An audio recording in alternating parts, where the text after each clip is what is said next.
Selamat datang di channel YouTube Prodi TMB.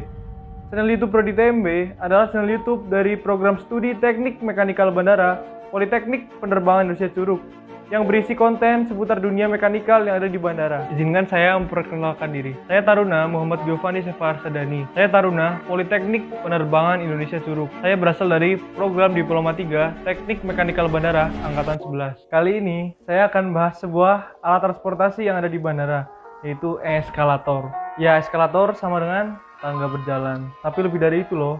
Ayo kita kenali lebih dalam. Yang pertama, pengertian eskalator. Eskalator adalah salah satu transportasi vertikal berupa konveyor untuk mengangkut orang dan juga barang, yang terdiri dari tangga terpisah yang dapat bergerak ke atas dan ke bawah atau sebaliknya, mengikuti jalur yang berupa rel atau rantai yang digerakkan oleh motor.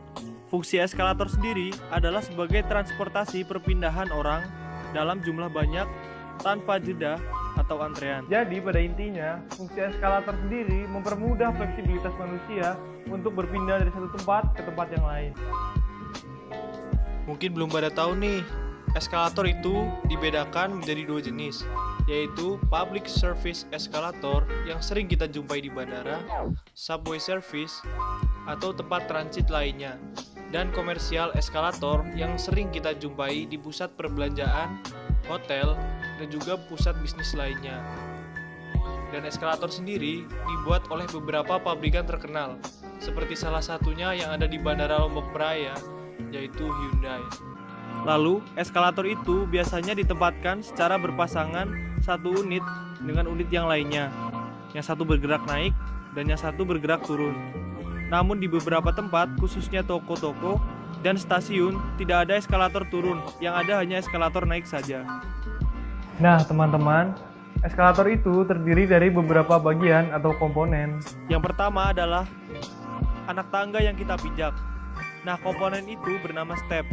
Pada eskalator modern, step terbuat dari logam dalam simbol tertutup yang bergerak pada trek.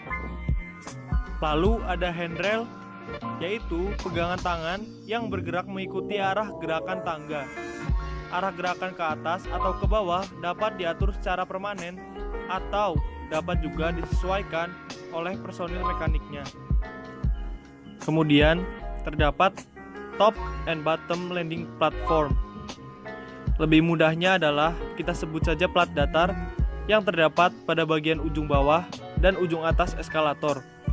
Bagian ini adalah tempat bagian melengkung dari rel, roda gigi, dan motor yang menggerakkan eskalator.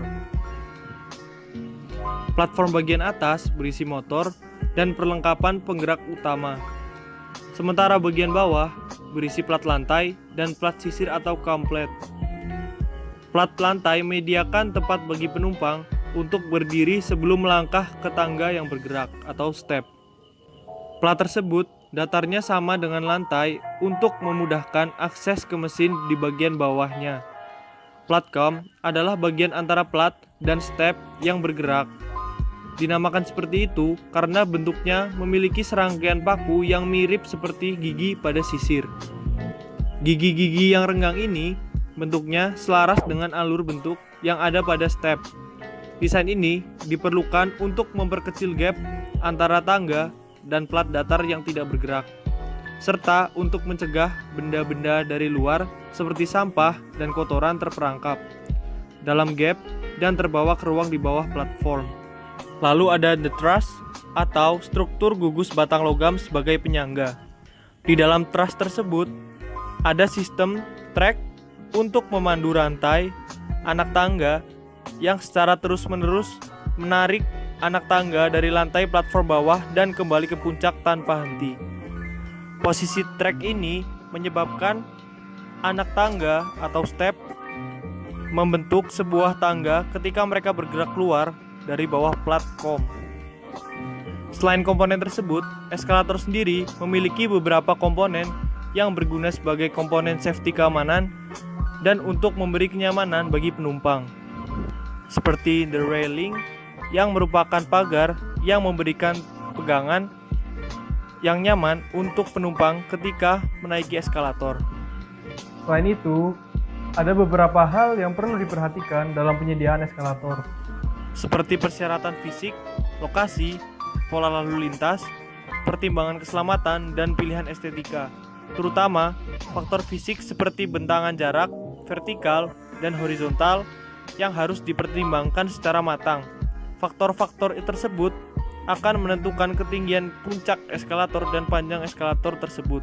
Nah, itu merupakan komponen dan cara kerja dari eskalator. Nah, teman-teman, sebelum tempat penyedia eskalator seperti bandara mengoperasikan eskalator, mekanik eskalator selalu melakukan pengecekan SOP atau standar operasional prosedur eskalator tersebut,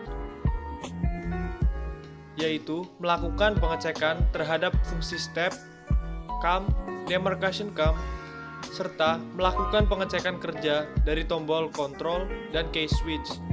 Dan juga tidak lupa untuk memastikan kebersihan step, handrail, dan beberapa komponen lain untuk memastikan tidak terjadi kendala ketika pengoperasian eskalator. Namun, terkadang dalam pengoperasian eskalator itu sendiri juga terjadi suatu masalah. Contohnya, kerusakan yang sering terjadi di eskalator dalam hal ini, eskalator Bandara Lombok Praya adalah handrail yang mengendor karena roller press umurnya yang sudah tua sehingga pengoperasian eskalator terganggu. Untuk mengatasinya, operator atau mekanik eskalator tersebut harus melakukan pengecekan secara berkala terhadap seluruh part eskalator untuk menemukan bagian yang rusak, lalu melakukan maintenance terhadap roller press bagian handrail supaya pengoperasian eskalator bisa kembali normal. Serta tidak lupa melakukan cek kebersihan step dan komponen penggerak, bebas dari sampah dan benda asing, serta selalu melumasi roller, motor, dan komponen penggerak lain dengan pelumas. Nah, teman-teman, jadi eskalator bukan cuma tangga berjalan ya, tapi lebih dari itu. Itu tadi beberapa hal yang teman-teman perlu ketahui mengenai eskalator. Jadi, cukup ya konten kita hari ini tentang eskalator. Terima kasih dan see you.